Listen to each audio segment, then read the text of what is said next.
साथियों नमस्कार, मैं हूं डॉक्टर लोकेश बाली। आप समय इस समय स्क्रीन पर देख रहे होंगे सुमित्रा नंदन पंत और नोट्स देख रहे होंगे। ये नोट्स बहुत कीमती हैं, यकीन मानो। इन नोट्सों को पढ़कर मैंने हिंदी साहित्य में क्या कुछ नहीं पा लिया। पीएचडी कर लिया, नेट जेआरएफ कर लिया, यूपीएससी की पढ़ाई कर ली, इनसे कॉलेज यूनिवर्सिटी में पढ़ा लिया। मैंने क्या किया, यूपीएससी की पढ़ाई के दौरान जब मैं यूपीएससी की पढ़ाई कर रहा था दिल्ली मुखर्जी नगर में रहते हुए, तो मैंने नोट्स बनाए, अपने हाथों से लिखा। कई सारी किताबों का कुछ अंदर का मटेरियल निकालकर मैंने ये चीजें लिखी आपके सामने। कई सारी किताबों का कई सारी किताबों का मिश्रण है ये, जिसमें मैंने महत्वपूर्ण महत्वपूर्ण चीजें लिखी। और मैं यकीन मानो, जब भी एग्जाम आया करती थी मैं इन नोट्सों को पढ़ा करता था। और सबसे बड़ी खास बात क्या है कि मैंने संपूर्ण हिंदी साहित्य के नोट्स बना रखे हैं, संपूर्ण के पूरे हिंदी साहित्य के नोट्स बना रखे हैं। तो अब एग्जाम का समय है, तो क्यों ना यार अपने दोस्तों को, सखाओं को टॉनिक दिया जाए एग्जाम बूस्टर का। तो मैं आपके सामने फिर से नोट्स लेकर आया हूं। और जब भी हमारी एग्जाम लगेगी, मतलब 10 दिन रहे हो, 15 दिन रहे हो, हम क्या करेंगे, क्विक तरीके से एक बार 10 दिन में आप पूरे नोट्स कंप्लीट कर लेंगे। तो क्या कहते हो आप लोग, क्या इस चीज से सहमत हैं आप? तो नीचे कमेंट्स करो और लाइक करो इस वीडियो को। जितने लोग इस वीडियो को लाइक करेंगे उतनी ज्यादा संभावना है कि नोट्सों को मैं पढ़ाऊंगा पूरा, क्योंकि इस वीडियो को जितने लाइक आएंगे उतना ही ज्यादा इस चीज पर मैं मजबूत हो जाऊंगा कि यार ये नोट्स आपको पढ़ाने चाहिए। जो अभी देख रहे हैं लाइव, जो बाद में देख रहे हैं, सबको इस वीडियो को लाइक करना ही करना है। ठीक है, तो हम सुमित्रा नंदन पंत से शुरुआत करेंगे और आगे बढ़ने वाले हैं। साथियों, मैं एसी चला लेता हूं ताकि गर्मी का सामना हमको ना करना पड़े। आशीष आ गया है और ममता आ गई हैं। गुड इवनिंग एवरीबॉडी, सब लोग नमस्कार, प्रणाम। एक मेरे सामने वो लाइट जल रही है, नीली, पीली, हरी, काली। इसको एक बार मैं थोड़ा सा या तो बंद कर दूं, या फिर मैं बंद नहीं, उसको ऑन ही कर देते हैं और ऑन में इसको रेड कर देते हैं। रेड हो नहीं रही है, लेकिन येलो कर दें। येलो नहीं हो रही, ग्रीन कर दें। ग्रीन हो रही है, रेड भी हो गई। हाँ, रेड हो गई। चलिए, तो सब लोगों का स्वागत है। सर, आप अपने नोट्स ग्रुप में शेयर करते हो क्या? हाँ भाई, करते हैं। मैं जो पढ़ाता हूं वो कर देता हूं। देखो, ये सब मैंने स्कैन करना पड़ता है मुझे। मैंने एक्चुअली क्या, कॉपियां है मेरे पास में, कॉपियां जो मैंने नोट कर रखे हैं वो मैंने स्कैन नहीं कर रखी पूरी। तो मैं जैसे ही पढ़ाता हूं ना वो स्कैन करता हूं। तो आप ये सोचते हो सर एक बार ही हमको दे दो। अरे देने को तो आप लोगों के पास किताबें पढ़ी, फिर पढ़ोगे नहीं, यकीन मानो, फिर पढ़ोगे नहीं। अगर मैं आपको एक साथ सब कुछ भेज दूं ना तो आप पढ़ोगे ही नहीं, उसका कोई महत्व ही नहीं है। वैसे ही पढ़ने का मटेरियल बहुत बार है, उनको पढ़ोगे नहीं। तो मैं ये प्लान कर रहा हूं कि क्लास में समझाऊंगा, और उनको आप डायरेक्ट पढ़ोगे तो समझ भी नहीं पाओगे। क्लास के माध्यम से ही मैं इसको समझाते हुए आपको आगे बढ़ूंगा, ऐसी मेरी योजना है। Thank you Ashish, thank you. कह रहे हैं सर आपकी टीचिंग में जादू है कि हम खींचे चले आते हैं। थैंक यू मित्र। करते हैं शुरुआत। कुछ कुछ मित्रों को मैंने नोट्स प्रोवाइड करवा दिए थे वैसे पहले, जिनमें रिम्पी एक है। और चलिए, उम्मीद है अब आपको बेहतर दिख रहा होगा यार। अब इससे तो ज्यादा जूम भी मैं क्या करूं आप लोगों के लिए। अब उम्मीद है अब आपको बेहतर यहां पर दिख रहा होगा। करते शुरू। सुमित्रा नंदन पंत अल्मोड़ा के कौसानी ग्राम में जन्म हुआ था।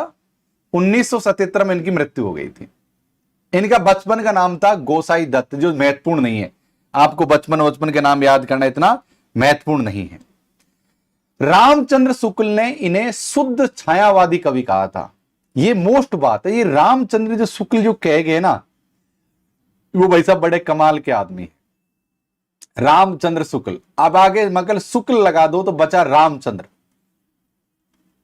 रामचंद्र बचा आगे, तो रामचंद्र कौन है? राम है, दशरथ पुत्र राम एक तरीके से। तो रामचंद्र शुक्ल ने शुद्ध छायावादी कवि कहा। पंडित सुकुमार कल्पना के कवि माने जाते हैं ये। रामचंद्र शुक्ल ने क्या कहा कि ये पंत जी जो हैं ये सुकुमार कल्पना के कवि माने जाते हैं। ये विक्सन भील कविता के कवि हैं।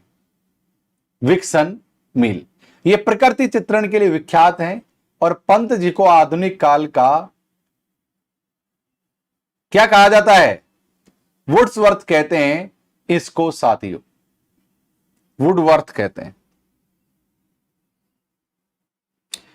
देखो यार, अब प्लस के बारे में बहुत ज्यादा डिमांड आ रही है, एक बार पहले प्लस के बारे में समझा दूं।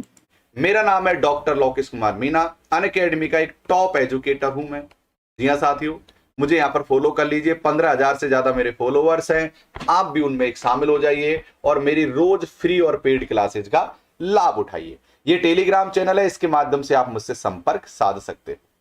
देखो, मैं हमेशा पढ़ने में एक चीज का ध्यान रखता हूं, क्या पढ़ना है ये जरूरी नहीं है, क्या छोड़ देना है इसकी समझ होना ज्यादा जरूरी है। इसी कॉन्सेप्ट के साथ मैं साथियों पढ़ाई करवाता हूं और उसी के साथ हम लोग पढ़ते हैं और आगे बढ़ते हैं। अनअकैडमी पर फ्री क्लासेज होती हैं मेरी रोज 10 बजे, आप इस समय स्क्रीन पर देख रहे होंगे। और पहली क्लास को अनलॉक करने के लिए अनलॉक कोड है लोकेश 11। इस कोड से लगाओगे तो सारी क्लासेज आपके लिए अनलॉक हो जाएंगी। 10 बजे पेपर 1 पढ़ाता हूं। अगर आप हमारे प्लस कोर्सेज में जुड़ना चाहते हैं तो लोकेश 11 कोड लगाकर आप 10% का लाभ भी उठा सकते हैं। इसमें हम आपको पेपर 1 और पेपर 2 दोनों कंप्लीट करवा देंगे। ये हमारा ऐप है, इसको आप डाउनलोड कर लीजिएगा। उसके बाद में साथियों स्पेशल क्लास देखने को मिलेंगी। इस स्पेशल क्लास में सुबह में रोज 10 बजे फ्री क्लास लेता हूं, आपको ध्यान रहे, फ्री ऑफ कॉस्ट निःशुल्क क्लास होती। हिंदी साहित्य के साथ साथ हम पेपर 1 भी कंप्लीट करवाते हैं। और प्लस और आइकॉनिक 2 सब्सक्रिप्शन आपको देखने को मिलेंगे। प्लस में क्या लाभ है? प्लस में पेपर फर्स्ट कंप्लीट करवाएंगे, पेपर सेकंड कंप्लीट करवाएंगे, प्लस टेस्ट सीरीज प्रोवाइड करवाएंगे, प्लस आपको पीडीएफ नोट्स प्रोवाइड करवाएंगे। इसके अलावा प्यारे साथियों, इसके अलावा पीडीएफ नोट्स के अलावा हम आपको लाइव हर चीज को गाइडेंस करेंगे। और आइकॉनिक सब्सक्रिप्शन में पर्सनल कोच और कई एडिशनल बेनिफिट्स आपको यहां पर देखने को मिलते हैं। आइए फीस पर कुछ चर्चा कर लेते हैं। आपको एडी रेफरल कोड दिख रहा है, आपको जैसे एग्जांपल के रूप में 12 महीने की क्लास ज्वाइन करनी है। 12 महीने की फीस है 15,950, लेकिन एड ए रेफरल कोड दिख रहा होगा यहां पर नीचे। इसमें आपको एक रेफरल कोड लगाना है लोकेश 11, इसको लगाकर अप्लाई करना है। जैसे ही आप अप्लाई करोगे तुरंत आपको 10% का डिस्काउंट मिल जाएगा। आ रहा हूं ज्योग्राफी का भी साथियों उसी समय है, चलिए आ रहा हूं आपके कमेंट्स पर भी। उसी प्रकार से साथियों आप रिडीम करना है आपको, और डेबिट कार्ड ईएमआई यूपीआई से आपको पेमेंट करना है। बस आपकी फीस और अप टू 10% डिस्काउंट हो जाएगी। आइकॉनिक सब्सक्रिप्शन की फीस भी आपके सामने है, अपने विवेक के अनुसार यहां भी एक फीस आप चुन लीजिएगा। तो साथियों हम पढ़ रहे हैं सुमित्रा नंदन पंत जी को। आगे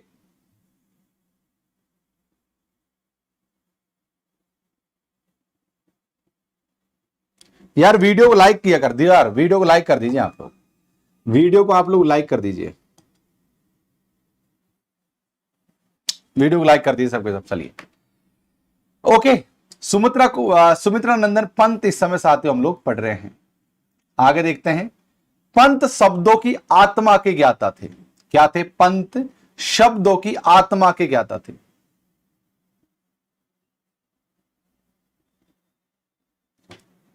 हे रिंपी, काव्या, निशा, आशीष, स्वीटी, कोमल, चंदा, कीर्ति, प्रियंका, चंदा, दीपक और सोनल, भाई बुरा मत मानो, दीपक कुमार,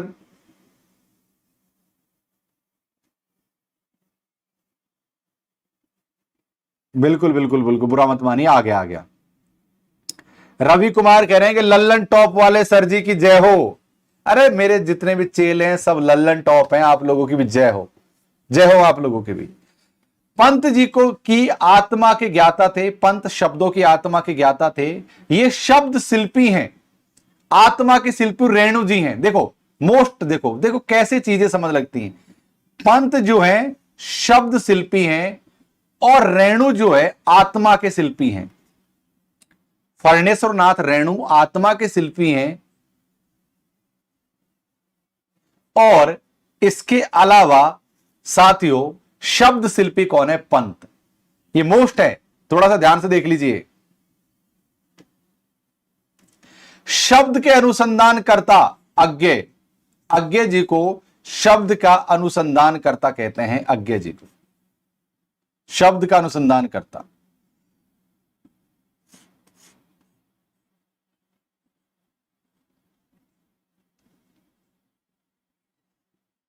चलिए पंत की पहली कविता गिरजाघर का घंटा 1916 में लिखी गई थी। रोम रोम रोम रोम भाई, रोम रोम रोम रोम, सभी को नमस्कार, रोम रोम, सारे दोस्तों को रोम रोम, रोम रोम भाई, रोम रोम। देखो आपने देखा होगा राम राम, ये संबोधन शब्द है। जैसे राजस्थान हरियाणा के क्षेत्र राम राम बोलते हैं, लेकिन यूपी के क्षेत्र में बोलते रोम रोम, रोम रोम रोम रोम, रोम रोम बोलते हैं। इस तरीके से थोड़ा शब्दों के लहजे का फर्क पड़ जाता है। चलिए,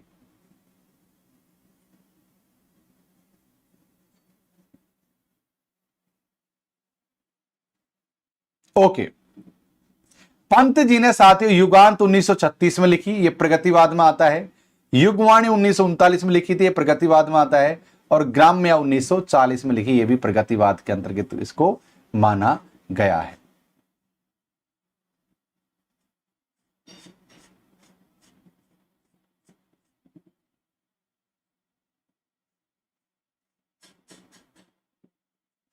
आप कहो तो एक एक कविताओं की व्याख्या करवाऊं, और आप कहो तो फिर आगे बढ़ जाऊं।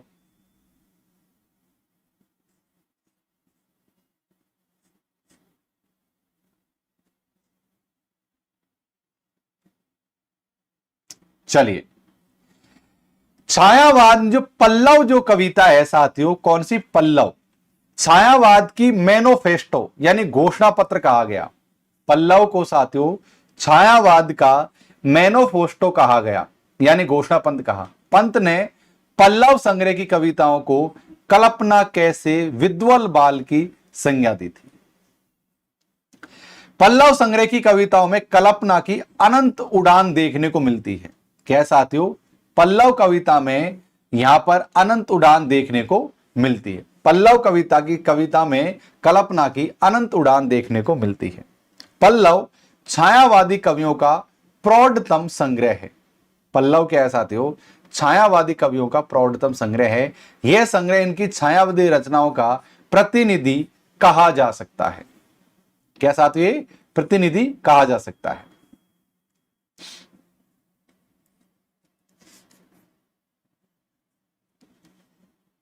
पल्लव के बाद उनकी जो महत्वपूर्ण रचना आई है साथियों, वो आई है परिवर्तन।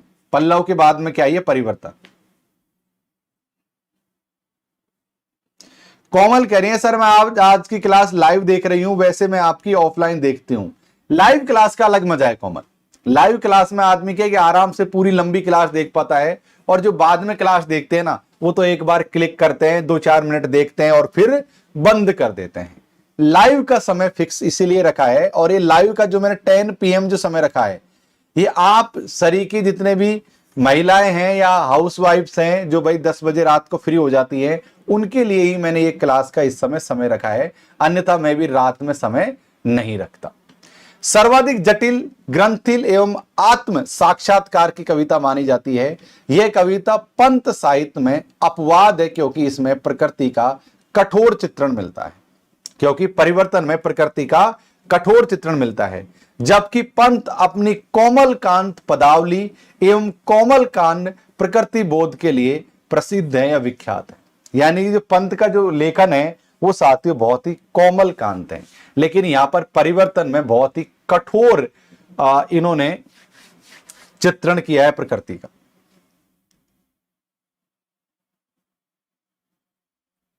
हाँ बिल्कुल कीर्ति।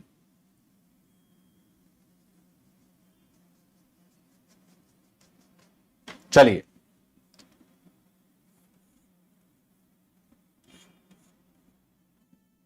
एक है साथियों छायाकाल, अंतिम पल्लव की कविता। इस कविता में कवि ने तात्कालीन काव्य की समीक्षा की है छायाकाल में।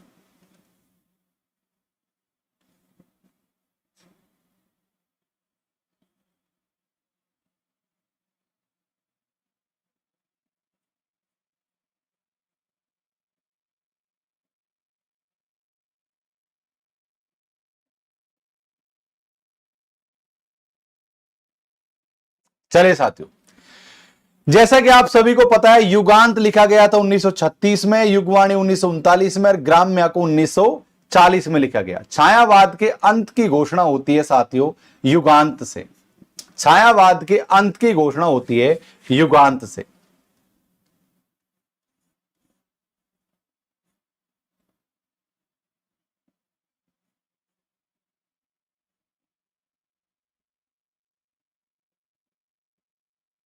चलिए उनके कुछ और कविताओं की प्रमुख चीजों को हम जान लेते हैं। एक है साथियों लोकायतन। लोकायतन में गांधी जी को छोड़कर शेष सभी पात्र काल्पनिक हैं। लोकायतन तक जो रचना है उसमें गांधी जी को छोड़कर शेष सभी पात्र काल्पनिक है। इस रचना में पहली बार रूस की सरकार द्वारा सम्मान दिया गया, सोवियत लैंड नेहरू पुरस्कार। क्या साथियों? सोवियत लैंड नेहरू पुरस्कार रूस के द्वारा दिया गया। इस रचना का अंतश्चेतनावादी एवं मानवतावादी दोनों दर्शनों का प्रभाव देखा जा सकता है। लोकायतन में ये मोस्ट पंक्ति है साथियों, इस पंक्ति को देखिए, मोस्ट है ये काफी। इस रचना पर अंतश्चेतनावादी और मानवतावादी दोनों दर्शनों का प्रभाव देखने को मिलता है। तो यहां पर साथियों अंतश्चेतनावादी भी दर्शन है और मानवतावादी भी दर्शन है। ये दोनों ही महत्वपूर्ण है, कभी भी एग्जाम में पूछे जा सकते हैं।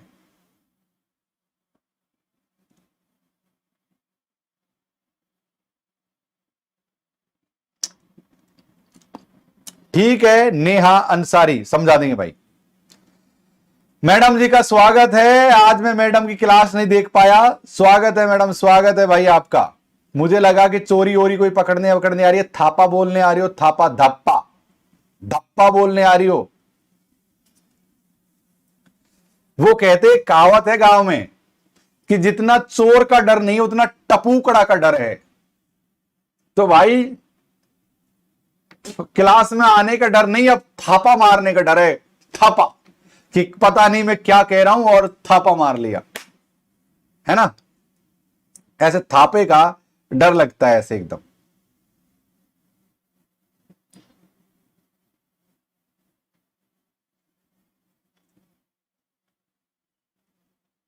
टपूकड़ा मतलब, अरे प्रभु, किसी दिन और दिन सुनाऊंगा किस्सा। टपूकड़ा का किस्सा सुनाऊंगा, निवाई का किस्सा सुनाऊंगा, अच्छे अच्छे किस्से सुनाएंगे आप लोगों को किसी दिन। चिदम्बरा 1964, इससे पहला जीपीपी मिला। जीपीपी का मतलब क्या है बताओ? सत्यकाम, इसका मतलब बताओ ये क्या है? शॉर्ट में लिखा है मैंने।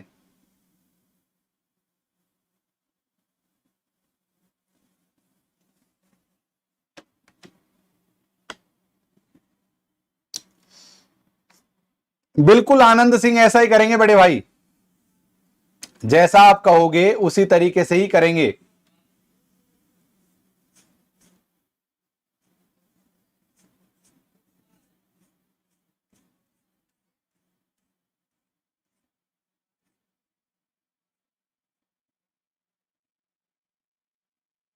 चलिए पंत जी के बाद में अब हम उत्तर छायावाद पर एक सरसरी नजर दौड़ा लेते हैं। अब हम ज्ञानपीठ पुरस्कार, वेरी गुड। यहां पर दीपक आया है क्लास में। दीपक, दीपक आया है? दीपक आया है क्या क्लास में? है क्या अभी वर्तमान में? दीपक बताओ मुझे, है क्या?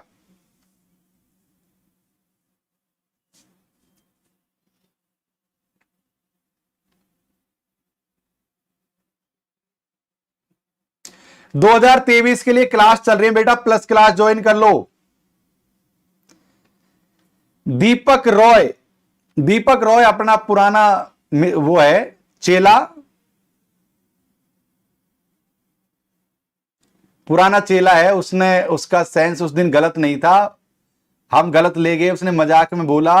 वो बहुत पुराना चेला है, उसने मुझे मैसेज किया था, फिर मैंने उसकी मैसेज हिस्ट्री देखी तो बहुत दिनों से जुड़ा हुआ है, कोविड के समय से ही, बहुत समय से। तो उस बीच में शुरुआत में आया था क्लास में, वो अभी शो नहीं हो रहा है, अभी साथ चला गया। तो आप लोग विनय दीपक दोस्ती वोस्ती कर लो आप लोग यार, ऐसे है ना। आने तो दीपक है नहीं ऐसे में क्लास में। सर कहां ज्वाइन करें? अनअकैडमी पर। बेटा अनअकैडमी पर ज्वाइन करो। अनअकैडमी पर नए बैच स्टार्ट हो गए हैं आप लोगों के लिए, पेपर 1 के, पेपर 2 के, नेट के लिए, वहां ज्वाइन करो। उसने मैसेज किया था, उस कंट्रोवर्सी के बाद में मुझे मैसेज किया था।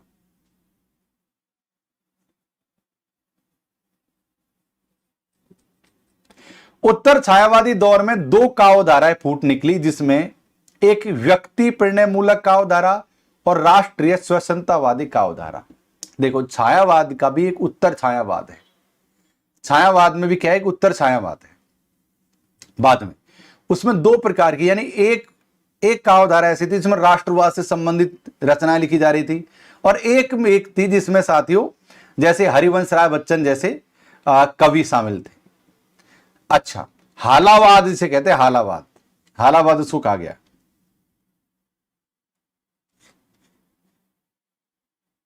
इधर देखिए, गांधीवादी विप्लववादी काव्यधारा की संज्ञा इसको दी गई। व्यक्ति प्रणय मूलक काव्यधारा में कौन कौन से थे? ये कवि थे, हरिवंश राय बच्चन 1907 में पैदा हुए थे, राम स्वर शुक्ल अंचल 1915 में पैदा हुए थे, और नरेंद्र शर्मा 1913, और भगवती चरण वर्मा 1903। ये थे साथियों व्यक्तिगत प्रणय मूलक काव्यधारा। अब हम बात कर लेते हैं राष्ट्रवादी कवियों के बारे में। अब वो राष्ट्रवादी कवि कौन कौन से थे, जिनमें पंत जी भी शामिल थे। इधर देखिए, राष्ट्रवादी में थोड़ा सा और बड़ा कर देता हूं कि छायावाद के समय में राष्ट्रवादी कवि कौन कौन से थे। छायावाद के समय में राष्ट्रवादी थे सोहनलाल द्विवेदी, देख लीजिए, ध्यान सुनिए, सोहनलाल द्विवेदी, रामधारी सिंह दिनकर, राष्ट्र कवि, ये उत्तर छायावाद के कवि थे। सुभद्रा कुमारी चौहान, खूब लड़ी मर्दानी, वो तो झांसी वाली रानी थी, उत्तर छायावाद।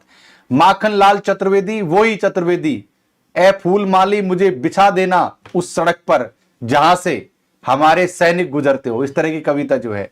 फूल की पुकार, एक फूल की इच्छा टाइप कुछ कविता है उनकी। श्याम नारायण पांडे, बाल कृष्ण शर्मा नवीन, मोहनलाल महतो वियोगी, और केदारनाथ मिश्र, ये सभी राइटर थे साथियों, ये राष्ट्रवादी थे। क्या थे ये सभी राइटर? ये राष्ट्रवादी कवि थे।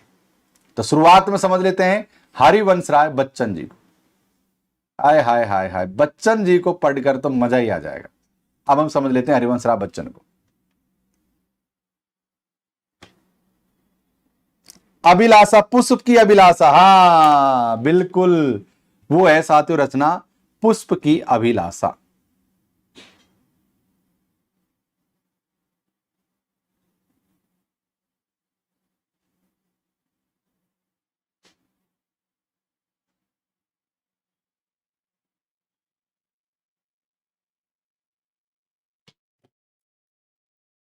साथियों हरिवंश राय बच्चन का जन्म 1907 में हुआ,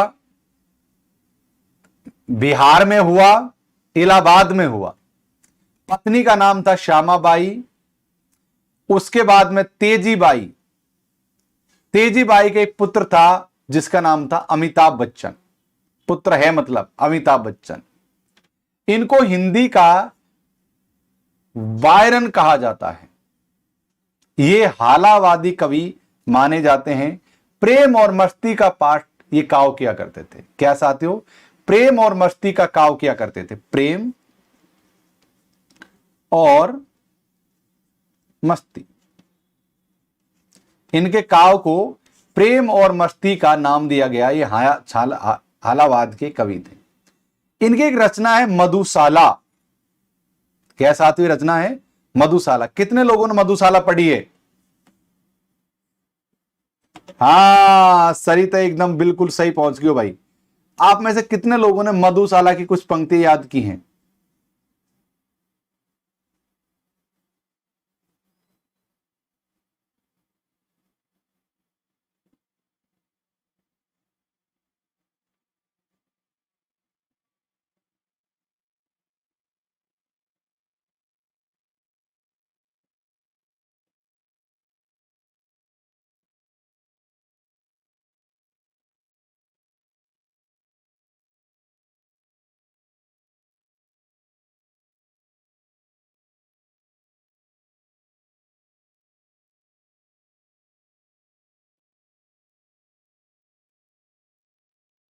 कितनी अच्छी अच्छी पंक्तियां साथियों, सुनाता हूं। ध्यान मान का, मान यानी सम्मान, ध्यान मान का अपमान छोड़ दिया जब पी हाला। ध्यान सुनो, मान का मतलब सम्मान, कि ध्यान मान का अपमान, ध्यान मान का अपमानों का छोड़ दिया जब पी हाला। गौरव भूला आया कर मैं जब से मिट्टी का प्याला। साकी, साकी, साकी का मतलब क्या होता है, कोई बताएगा? साकी, साकी मुझे पिला दे, साकी का मतलब क्या होता है? साकी की अंदाज भरी झिड़की में क्या अपमान धरा, दुनिया भर की ठोकर खाकर पाई मैंने मधुशाला। वाह,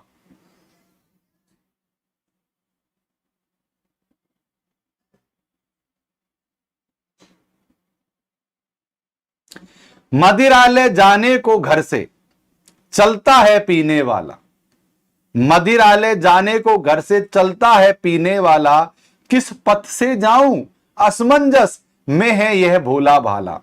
अलग अलग पथ बतलाते सब, पर मैं यह बतलाता हूं, राह पकड़ तू एक चला चल, पा जाएगा मधुशाला। जिस तरह आप शराबी की बात हो रही है साथियों, कि शराबी जब शराब पीने जाता है बस एक रास्ता पकड़ लेता है, कहीं न कहीं उसको मधुशाला मिल ही जाएगी। मधुशाला की यह सर्वाधिक लोकप्रिय रचना है, मंदिर मस्जिद बैर बढ़ाते मेल कराती मधुशाला। यह बहुत ही प्रसिद्ध पंक्ति है साथियों, कि मंदिर मस्जिद बैर बढ़ाते मेल कराती मधुशाला। आपने देखा होगा जब दारू पीते हैं, शराब पीते हैं मधुशाला में बैठ के, तो वहां पर कोई जात पात नहीं होती, सब एक साथ बैठकर पीते हैं। एक है साथियों मधुबाला, मधु कलश और निशा निमंत्रण। इनका सबका समय दे रखा है, आप एक बार देख लीजिए।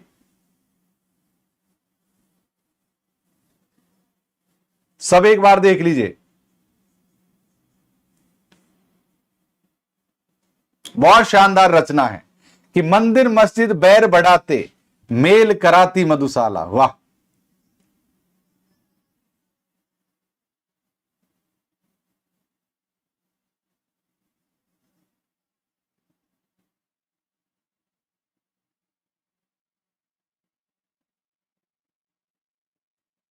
पढ़ लिया साथियों आपने ये? ओके, आगे बढ़ते हैं। मधुबाला की भी एक पंक्ति बहुत महत्वपूर्ण है, मोस्ट है, आ सकती है आपके एग्जाम में, आ सकती है, मोस्ट पंक्ति है, कि इस पार प्रिय तुम हो। वाह, क्या है? इस पार प्रिय तुम हो, मधु है। इस पार प्रिय तुम हो, मधु है, उस पार न जाने क्या होगा। उस पार न जाने क्या होगा। इस पार प्रिय तुम हो, मधु है, उस पार न जाने क्या होगा। उस पार न जाने क्या होगा।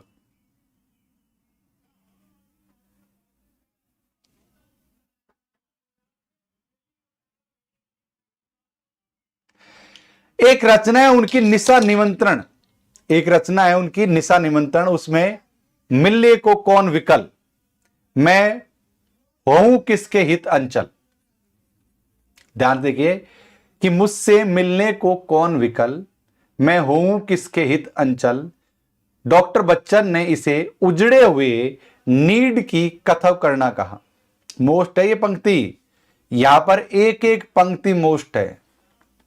क्वेश्चन आ सकता है कि निशा निमंत्रण के बारे में बच्चन जी ने क्या कहा? उजड़े हुए नीड की यथा कथा। क्या कहा? उजड़े हुए नीड की यथा कथा कहा। जीवन उल्लास से भरी हुई गागर ये रीत जाती है। इस संग्रह की कविताओं में हालावाद का कोई प्रभाव नहीं है। वेदना विषाद से परिपूर्ण कविताएं यहां मिलती हैं। वेदना और विषाद से परिपूर्ण कविताएं यहां मिलती हैं।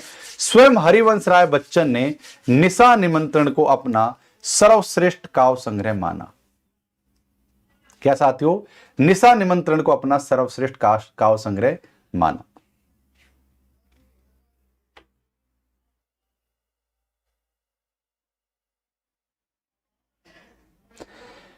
पूजा मैम ज्यादा अच्छा समझाती हैं सर। हाँ बिल्कुल समझाती हैं पूजा मैम, बिल्कुल बहुत अच्छी तरीके से समझाती है पूजा मैम। कोई बात नहीं, आप पूजा मैम की क्लास भी देखा करो और मेरी भी देखा करो, कुछ यहां से समझ लो कुछ वहां से समझ लो, काम हमारा बन जाएगा। देखो अब एग्जाम के समय में थोड़ा जल्दी जल्दी पढ़ना ही हमारे लिए बेहतर होगा, क्योंकि एग्जाम के समय में ज्यादा समझने पर लगेंगे, क्योंकि जो चीज इतने दिन से नहीं समझी उसको अब एग्जाम के समय में तुम समझने निकलोगे तो साथियों थोड़ा सा दिक्कत करेगा। तो थोड़ा सा अभी थोड़ा जल्दी जल्दी चलेंगे। उनकी जो आत्मकथाएं हैं 4 खंडों में बटी हुई हैं। उनकी आत्मकथाएं 4 खंडों में बटी हुई हैं। पहला जो खंड है, क्या भूलूं क्या याद करूं, ये 1969 में लिखा गया। क्रम पूछ लिया जाता है, देखो यहां पर आप लोगों से क्रम पूछ लिया जाता है कई बार। क्या भूलूं क्या याद करूं 1969, नीड का निर्माण फिर भी 1970, बसेरे से दूर 1978 और 10 द्वार के सोपान तक 1985। ठीक है साथियों, प्रवासी की डायरी, ये इनकी क्या है, ये 4 खंड हैं इनकी आत्मकथा के।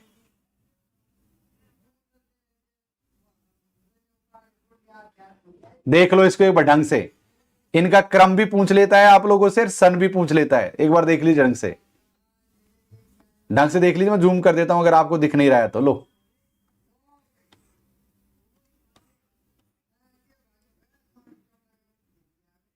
चलिए देख लो फटाफट से।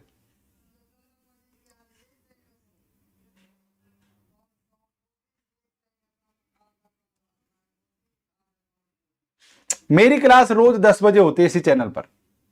मेरी क्लास रोज 10 बजे होती है और अनअकैडमी पर भी मेरी क्लास होती है।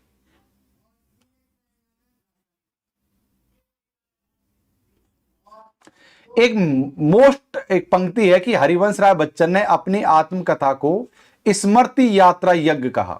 देखो मोस्ट है, देखो इस नोट्स में हर लाइन मोस्ट है यार, किसको छोड़ूं और किसको नहीं छोड़ूं, हर लाइन मोस्ट है। हरिवंश राय बच्चन ने क्या कहा, स्मृति यात्रा यज्ञ कहा। देख लीजिए आप, क्या कहा, स्मृति यात्रा यज्ञ की संज्ञा दी अपनी आत्मकथाओं को। अब अगले राइटर हैं, कवि हैं साथियों, रामेश्वर शुक्ल अंचल। क्या है, रामेश्वर शुक्ल अंचल है। इसे मानसलवाद का प्रवर्तक कहा गया है। हालावाद का कौन, बच्चन, और मानसलवाद का प्रवर्तक रामेश्वर शुक्ल अंचल। मोस्ट है साथियों। आप लोगों में से बहुत से लोग ऐसे हैं जिन्होंने मानसलवाद का नाम पहली बार सुना है आज। इसके शुरू करने वाले लोग कौन है, अंचल जी हैं। एक शब्द है हालावाद, इससे संबंधित कौन है, बच्चन जी। ध्यान रखें, ये मोस्ट चीजें याद रखनी है। रामेश्वर शुक्ल अंचल स्थूल श्रृंगार की अभिव्यक्ति ज्यादा अच्छी मिलती है। इनकी रचनाओं में जो स्थूल श्रृंगार है, जो पड़ा हुआ श्रृंगार है, उसकी ज्यादा अभिव्यक्ति मिलती है। इनकी रचना है मधुलिका, अपराजिता, किरण बेला 1941, लाल चुनर 1942 और कीरल 1942 और वर्षांत के बादल 1954 और विराम चिन्ह इनकी प्रमुख रचना है।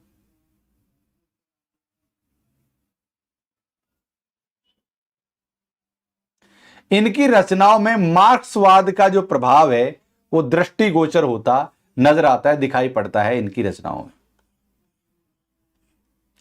अब हम बात करते हैं साथियों, नरेंद्र वर्मा को रहने देते हैं, हम कुछ और महत्वपूर्ण चीजों को यहां पर ले लेंगे। महत्वपूर्ण है साथियों सुभद्रा कुमारी चौहान। आइए अब हम सुभद्रा कुमारी चौहान को स्टार्ट करते हैं। बतला दूं, महादेवी वर्मा इनकी क्या थी साथियों, मित्र। महादेवी वर्मा क्या थी, इनकी मित्र थी। महादेवी वर्मा मित्र थी साथियों इनकी।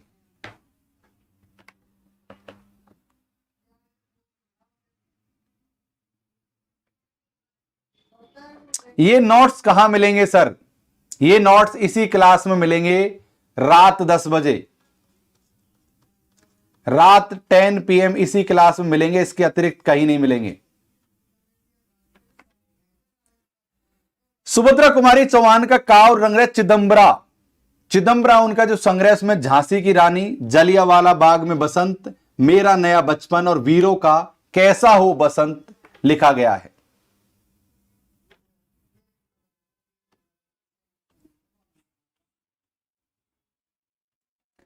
हिंदी में पहली बार पारिवारिक संबंधों पर कलम चलाने, माफ करना कलम नहीं कलम, पारिवारिक संबंधों पर कलम चलाने वाली पहली रचनाकार सुभद्रा कुमारी चौहान है।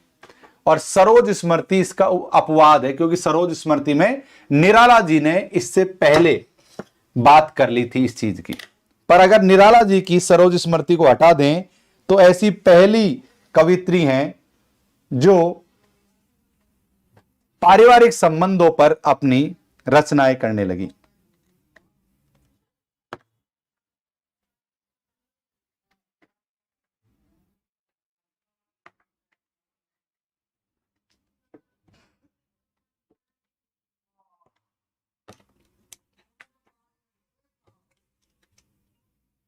पूरे को पढ़ो जब तक।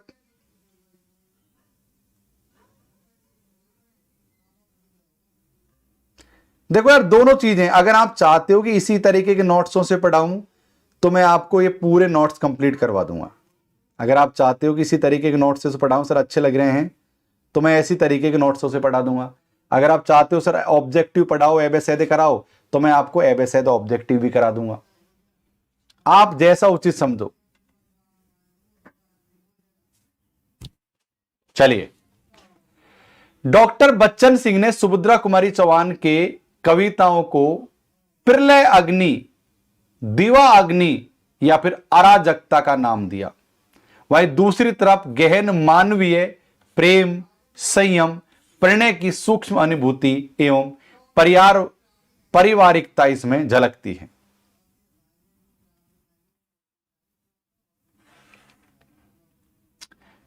कुछ महत्वपूर्ण चीजें हैं साथियों, वो मैं आपको बतला देता हूं। इनकी पंक्ति कि मैं बचपन को बुला रही थी, बोल उठी बिटिया मेरी। क्या साथियों, क्या लिखा है उन्होंने कि मैं बचपन को बुला रही थी, बोल उठी बिटिया मेरी, नंदन वन सी कूल उठी यह छोटी सी कुटिया मेरी। क्या साथियों, कि मैं बचपन को बुला रही थी, बोल उठी बिटिया मेरी, नंदन वन सी झूल उठी यह छोटी सी कुटिया मेरी। इसमें संयोग वात्सल्य दिखाई पड़ता है जब दो लोग मिलते हैं उस समय का। कहानी है साथियों उन्मादनी, इसी नाम से चंडी प्रसाद छद्मेश ने यह कहानी लिखी। इसकी रचना है साथियों उन्मादनी नाम से किसी ने अन्य ने भी एक रचना लिख रखी है। 1908 में पैदा हुए राष्ट्र कवि दिनकर जी के बारे में अब हम देख लेते हैं। साथियों, झोंपड़े से राज्यसभा तक का सफर रामधारी सिंह दिनकर ने पूरा किया। आग और राग का कवि कहा जाता है इनको। क्या कहा जाता है? आग और राग का कवि कहा जाता है दिनकर सिंह को। आग और राग का कवि। क्या है साथियों? आग और राग का कवि कहा जाता है दिनकर जी। जन जागरण के वैतालिक जादूगर कहा जाता है रामधारी सिंह दिनकर को, और डिप्टी राष्ट्र कवि कहा जाता है, या बहुत से लोग इनको सेकंड नंबर के राष्ट्र कवि कह देते हैं, क्योंकि फर्स्ट नंबर जी पर गुप्त जी आते हैं।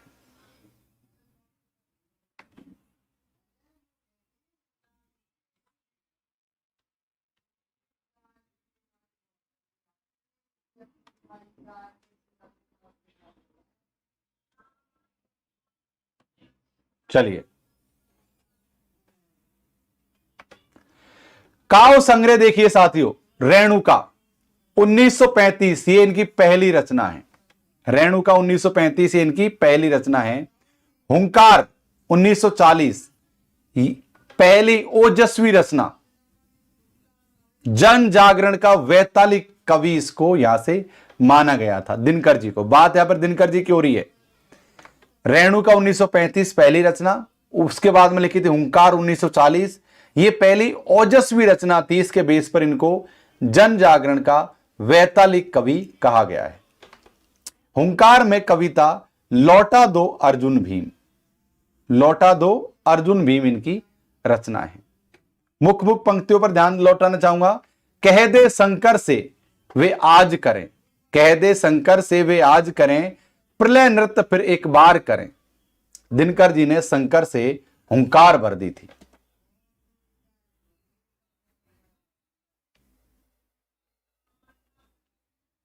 वाह,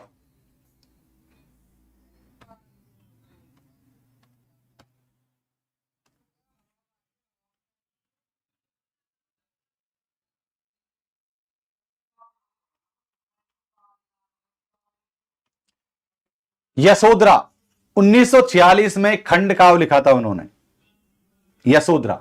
रामचंद्र शुक्ल के अनुसार दिनकर का पहला खंड काव्य प्रणभंग है। रामचंद्र ने प्रणभंग को उनका पहला क्या माना साथियों, खंड काव्य माना। इनकी एक रचना है दिनकर जी की कुरुक्षेत्र, जो 1946 में लिखी गई। ये एक वैचारिक खंड काव्य है। अब आइए कुरुक्षेत्र की कुछ महत्वपूर्ण चीजों पर मैं ध्यान आपका खींचता हूं। कुरुक्षेत्र सबसे प्रधान समस्या युद्ध की समस्या पर विचार करना है। समता मूलक, वर्ग विहीन, शोषण विहीन समाज पर बल है। मैं गांधीवादी विचारधारा का प्रभाव नगण्य है। इनमें समाजवादी, साम्यवादी एवं क्रांतिकारी राष्ट्रवाद का प्रभाव स्पष्ट रूप से दृष्टिगोचर होता है।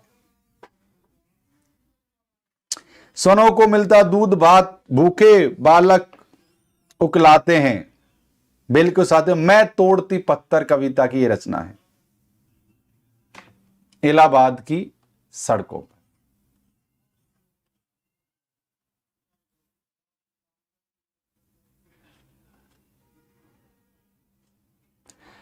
आपने दिनकर जी की कौन कौन सी रचनाएं पढ़ी है साथियों? आपने महाभारत दिनकर जी की कुरुक्षेत्र पढ़ी है? आप लोगों ने दिनकर जी की कुरुक्षेत्र पढ़ी है किसी ने?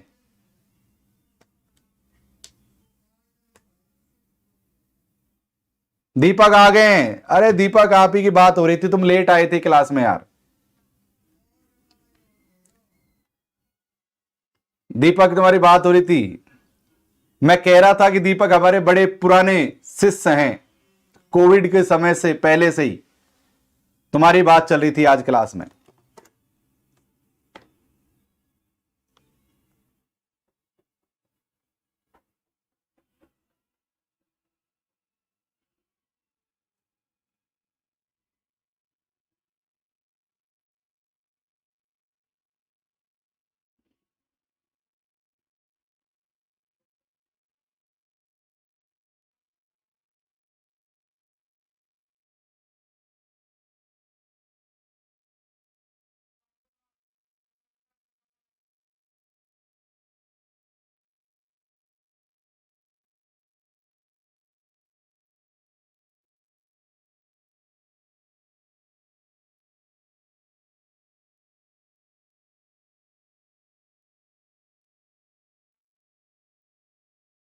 नहीं, ये दीपक कुमार रॉय है ना।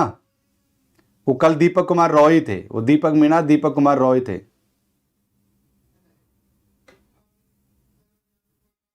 हाँ, ये दीपक कुमार रॉय थे।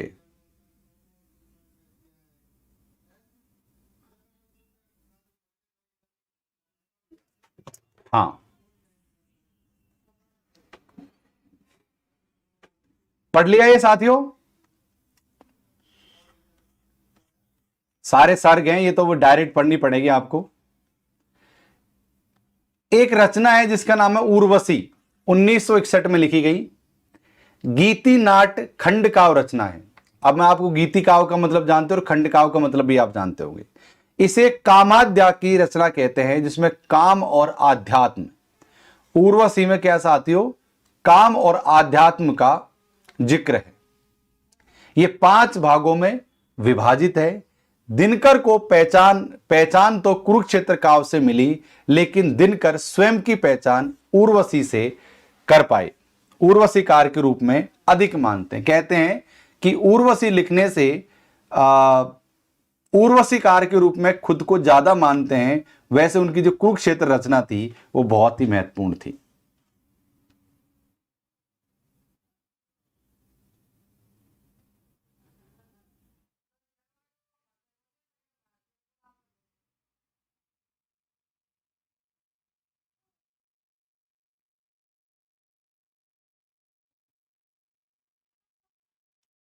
चलिए साथियों, रश्मि रथी के बारे में पढ़िए और इनके बारे में पढ़िए, तीनों कविताओं के बारे में।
अरे मैं आपको कुछ चीजें दिखाने वाला था लेकिन मिल नहीं रही थी वो। चलिए, उम्मीद है आपने ये चीजें पढ़ ली होंगी। आगे बढ़ते हैं अब हम।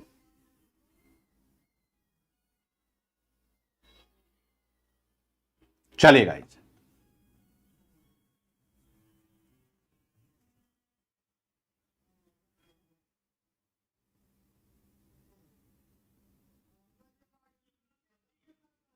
हाँ दीपक मैं समझ गया भाई। हाँ हाँ हाँ, चलिए।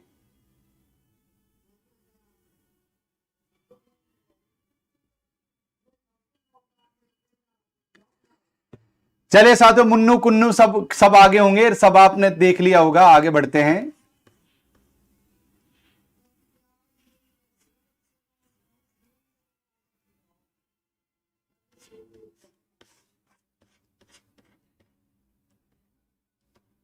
चलिए, हम कुछ चीजें बाल कृष्ण शर्मा नवीन के बारे में भी देख लेते हैं। 1897 से लेकर 1960 के बीच में इनका समय काल रहा है। गणेश शंकर विद्यार्थी के मित्र थे और ये प्रताप पत्रिका के क्या थे साथियों? प्रताप पत्रिका के समीक्षक थे गणेश शंकर विद्यार्थी। बाल कृष्ण शर्मा नवीन की प्रमुख पंक्ति है कि कवि कुछ ऐसी तान सुनाओ जिससे उथल पुथल मच जाए। क्या थी? कि कवि कुछ ऐसी तान सुनाओ जिससे उछल पुथल मच जाए, एक लहर इधर से आए एक लहर उधर जाए। ये बहुत ही मोस्ट पंक्ति है, ये बाल कृष्ण नवीन की पंक्ति है। जूम प्लीज, अगर मैं जूम करूंगा तो मामला इतना उचित नहीं लगेगा। चलिए, बाल कृष्ण नवीन के बारे में और चीज पढ़ लेते हैं। बाल कृष्ण नवीन स्वयं को अनिकेत और विषयापी कहा करते थे। 1993 में सत्याग्रह की समाधि पर बहुत दुखी होकर नवीन ने कहा था, क्या कहा? कि आज खड़कती धार कुंठिता है खाली तुणिया हुआ। इसको पढ़िए, आज खड़कती धार कुंठिता है खाली तुणिये हुआ।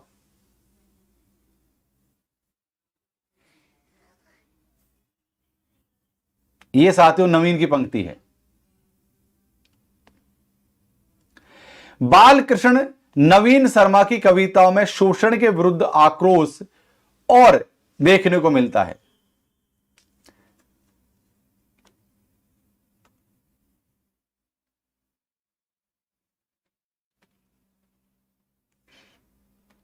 इनकी प्रमुख रचनाओं के बारे में अगर हम बात करें तो एक रचना है साथियों साकी, ये इनकी प्रसिद्ध रचना है। और साकी नाम का एक काव्य संग्रह भी है विजयदेव नारायण साई का। एक है साथियों कुमकुम 1936 की रचना है, ये पहला काव्य संग्रह इनका। एक उर्मिला, ये साथियों 1957 का है। सर एक बार स्क्रीन ब्लैक करके फिर से व्हाइट कर दीजिए, क्या बात हो गई? ये ब्लैक लो, ये व्हाइट लो।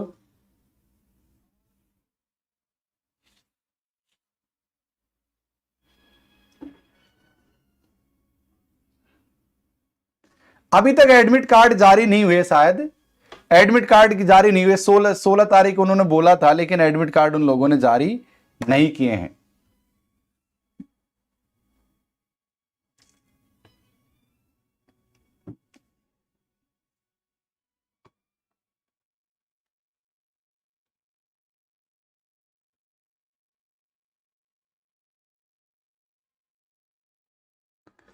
थोड़ा धीरे पढ़ाओ गुरुजी। मैं सोच रहा हूं कि नोट्स में आपको सेंड कर दूंगा, ये नोट्स में आपको सेंड कर दूंगा, चिंता मत करो। ये मैं नोट्स आपको सेंड कर दूंगा, थोड़ी देर टेलीग्राम पर देख लेना। आपको 20-30 पेज जितने भी मैंने स्कैन किए हैं वो सारे पेज आपको मिल जाएंगे। यार एक बात बताओ आप लोग, एक काम करो, न्यू बैच अपने लॉन्च हो रहे हैं। मैं आप लोगों से एक बात पूछना चाहता हूं, मैं आप लोगों से एक बात कहना चाहता हूं, सब लोगों से मेरी बात ध्यान से। मेरा नाम है डॉक्टर लोकेश कुमार मीना, अनअकैडमी का एक टॉप एजुकेटर हूं मैं। जी हाँ साथियों, मुझे यहाँ पर फॉलो कर लीजिए। 15,000 से ज्यादा मेरे फॉलोअर्स हैं, आप भी उनमें एक शामिल हो जाइए और मेरी रोज फ्री और पेड क्लासेज का लाभ उठाइए। ये टेलीग्राम चैनल है, इसके माध्यम से आप मुझसे संपर्क साध सकते हो। देखो मैं हमेशा पढ़ने में एक चीज का ध्यान रखता हूं, क्या पढ़ना है ये जरूरी नहीं है, क्या छोड़ देना है इसकी समझ होना ज्यादा जरूरी है। इसी कॉन्सेप्ट के साथ मैं साथियों पढ़ाई करवाता हूं और उसी के साथ हम लोग पढ़ते हैं और आगे बढ़ते हैं। अनअकैडमी पर फ्री क्लासेज होती हैं मेरी रोज 10 बजे, आप इस समय स्क्रीन पर देख रहे होंगे। और पहली क्लास को अनलॉक करने के लिए अनलॉक कोड है लोकेश 11। इस कोड से लगाओगे तो सारी क्लासेज आपके लिए अनलॉक हो जाएंगी। 10 बजे पेपर 1 पढ़ाता हूं। अगर आप हमारे प्लस कोर्सेज में जुड़ना चाहते हैं तो लोकेश 11 कोड लगाकर आप 10% का लाभ भी उठा सकते हैं। इसमें हम आपको पेपर 1 और पेपर 2 दोनों कंप्लीट करवा देंगे। ये हमारा ऐप है, इसको आप डाउनलोड कर लीजिएगा। उसके बाद में साथियों स्पेशल क्लास देखने को मिलेंगी। इस स्पेशल क्लास में सुबह में रोज 10 बजे फ्री क्लास लेता हूं, आपको ध्यान रहे, फ्री ऑफ कॉस्ट निःशुल्क क्लास होती। हिंदी साहित्य के साथ साथ हम पेपर 1 भी कंप्लीट करवाते हैं। और प्लस और आइकॉनिक 2 सब्सक्रिप्शन आपको देखने को मिलेंगे। प्लस में क्या लाभ है प्लस के? प्लस में पेपर फर्स्ट कंप्लीट करवाएंगे, पेपर सेकंड कंप्लीट करवाएंगे, प्लस टेस्ट सीरीज प्रोवाइड करवाएंगे, प्लस आपको पीडीएफ नोट्स प्रोवाइड करवाएंगे। इसके अलावा प्यारे साथियों, इसके अलावा पीडीएफ नोट्स के अलावा हम आपको लाइव हर चीज को गाइडेंस करेंगे। और आइकॉनिक सब्सक्रिप्शन में पर्सनल कोच और कई एडिशनल बेनिफिट्स आपको यहां पर देखने को मिलते हैं। आइए फीस पर कुछ चर्चा कर लेते हैं। आपको एडी रेफरल कोड दिख रहा है, आपको जैसे एग्जांपल के रूप में 12 महीने की क्लास ज्वाइन करनी है, 12 महीने की फीस है 15,950, लेकिन एड ए रेफरल कोड दिख रहा होगा यहां पर नीचे। इसमें आपको एक रेफरल कोड लगाना है लोकेश 11, इसको लगाकर अप्लाई करना है। जैसे ही आप अप्लाई करोगे तुरंत आपको 10% का डिस्काउंट मिल जाएगा। आ रहा हूं ज्योग्राफी का भी साथियों उसी समय है, चलिए आ रहा हूं आपके कमेंट्स पर भी। उसी प्रकार से साथियों आप रिडीम करना है आपको, और डेबिट कार्ड ईएमआई यूपीआई से आपको पेमेंट करना है। बस आपकी फीस और अप टू 10% डिस्काउंट हो जाएगी। आइकॉनिक सब्सक्रिप्शन की फीस भी आपके सामने है, अपने विवेक के अनुसार यहां भी एक फीस आप चुन लीजिएगा।